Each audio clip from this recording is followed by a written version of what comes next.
जय Shri Krishna everyone, welcome back to my channel. Friends, आज इस वीडियो में हम तिलकुटा चौथ की पूजा विधि के बारे में जानेंगे। तो देखिए, पूजा में भगवान गणेश को तिलकुटा का भोग लगाया जाता है और तिल को सेक कर इसके अंदर गुड़ या शक्कर का बूरा मिलाकर तिलकुटा बना देंगे।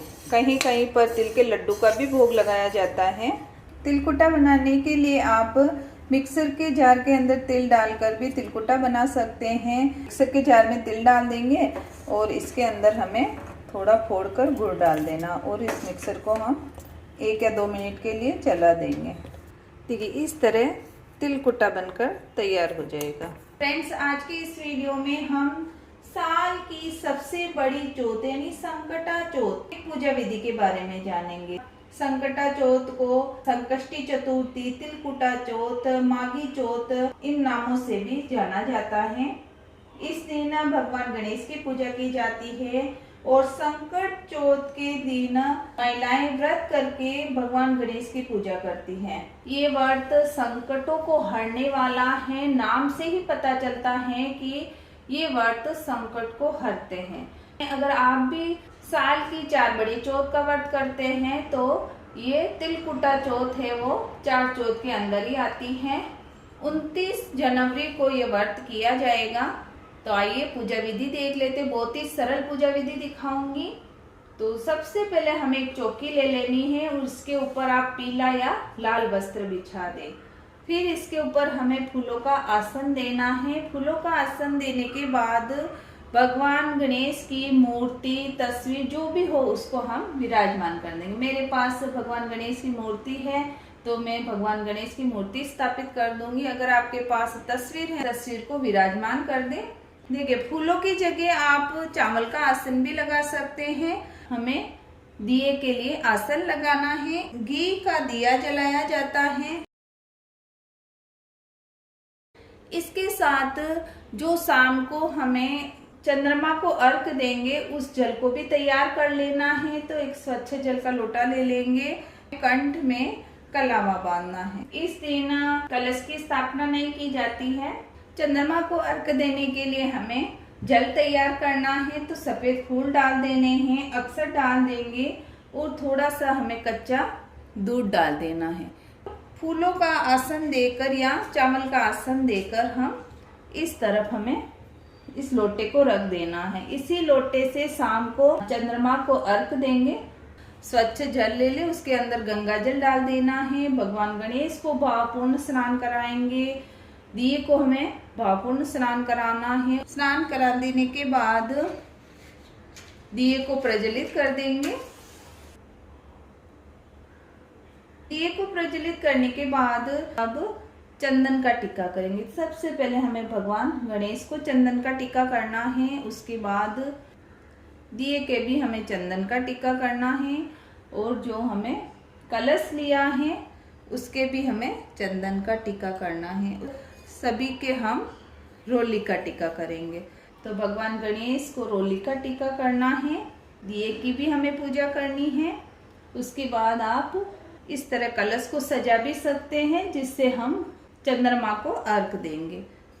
लोटे के आप स्वास्तिक बना लें। टीका करने के बाद सभी को अक्षत समर्पित करेंगे। इसके बाद भगवान गणेश को जनेऊ समर्पित करना है। देखिए, अगर जनेऊ नहीं है तो आप 7 बार कलावे को लपेट कर भी समर्पित कर सकते हैं। भगवान गणेश को देखिए, लाल फूल हो तो आप लाल फूल समर्पित करें। अगर नहीं है तो आप जो भी फूल हो वो आप समर्पित कर सकते हैं। और अगर फूल नहीं मिल रहे हैं तो भी आप बिना फूल के भी ये पूजा कर सकते हैं। कलावा समर्पित करेंगे। तो देखिए, इस तरह सभी को हमें कलावा समर्पित करना है। कलश के पहले ही हमने कलावा बांध दिया है। ये पूजा शाम को की जाती है। प्रदोष काल में चौथ की पूजा की जाती है। कहीं कहीं पर दिन में भी पूजा की जाती है। हमारे यहाँ पर शाम को पूजा की जाती है। 21 इस तरह दुर्वा के तार लेने हैं और भगवान गणेश को समर्पित करना है। ये व्रत महिलाएं अपने बच्चों के अच्छे स्वास्थ्य और उन्नति के लिए ये व्रत करती हैं। पुत्र प्राप्ति के लिए भी ये व्रत किया जाता है। इस दिन तिल कुटे का भोग लगाया जाता है। तिल और गुड़ को कूटकर तिलकुटे का भोग बनाना है और भगवान गणेश को तिलकुटे का भोग समर्पित करना है। उसके बाद थोड़ा सा तिलकुटा और लेकर हमें यहाँ रख देना है, जिससे हम चंद्रमा को अर्घ देने जाएंगे, चंद्रमा के भोग लगाएंगे। तो साथ में ही हमें तिलकुटा थोड़ा सा यहाँ रख देना है। उसके बाद कहीं कहीं पर 21 लड्डू का तिल के लड्डू का भोग लगाया जाता है। तो आपके वहाँ जैसी परंपरा हो आप उस तरह भोग लगा सकते हैं। जो भी ऋतु फल हो वो हमें भगवान गणेश को देखिए समर्पित करना है। भोग लगाने के बाद दक्षिणा समर्पित करेंगे। देखिए पूजा में जो कमी रह गई हो उसको पूरा करती है, इसलिए हमें दक्षिणा समर्पित करना है। हाथ में तिल और फूल लेकर हमें कहानी सुननी है।